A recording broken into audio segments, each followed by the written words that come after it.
आज अधिकृतपणे घोषणा करण्यात आलेली आहे, उमेदवारी अर्जही दाखल झालेला आहे. आज महायुतीच्या माध्यमातून आदरणीय नामदार गिरीश भाऊ, नामदार आदरणीय गुलाबराव पाटील, आमदार चंद्रकांत सोनवणे असतील, आमदार मंगेशदादा असतील, आम्ही असतील, आमचे महानगरचे अध्यक्ष दीपक भाऊ असतील, संघटनेचे विश्वदादा भंगळे असतील, सर्व आमदारांनी आणि पदाधिकाऱ्यांनी बसून हा निर्णय घेतला. नामदार गिरीश भाऊंनी महापौर आणि उपमहापौर महायुतीचे डिक्लेअर केलेले. आज आम्ही त्यांचे दोघांचे फॉर्म भरलेले, एक फॉर्म दोघाचा भरलेला आहे. त्याच्यामुळे दोघाचा विजय निश्चित झालेला आहे.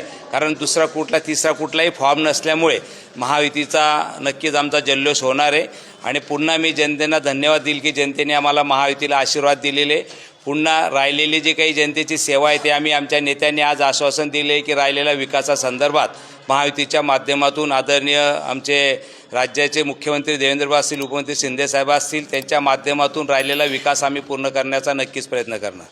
काय सांगाल, पक्षाने आपल्या नावावर शिक्कामोर्तब केलेलं आहे महापौर पदासाठी, काय भावना आहे? आज सर्वपक्षीयच्या श्रेष्ठांच्या आदेशानुसार आज मी महापौरचा अर्ज इथे भरलेला आहे.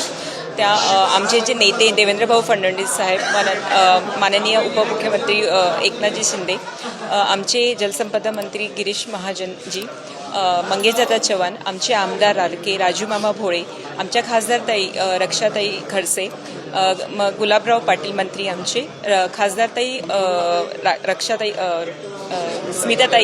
स्मिताताई वाघ, यांचे सर्वांचे मी आभारी आहे. आणि जिल्हाध्यक्ष दीपक भाऊ सूर्यवंशी यांनी आम्हाला जी संधी दिली आहे त्याचे आम्ही खूप खूप आभारी आहेत.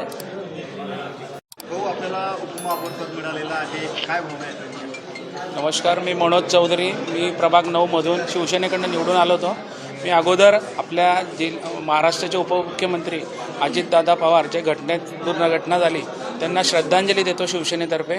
आणि जी संधी आम्हाला आज पक्ष थ्रू आपल्या जिल्ह्याचे लाडके पालकमंत्री भाऊसाहेब गुलाबराव पाटील साहेब असतील, आपले मुख्य नेते एकनाथराव शिंदे साहेब असतील आणि दुसरे नेते गिरीशभाऊ महाजन असतील, आपल्या शहराचे आमदार राजूमामा भोळे असतील, किशोरप्पा असतील, चंद्रकांतजी सोनवणे असतील, अमोलदादा पाटील असतील, सर्व भाजपाचे आमदार असतील.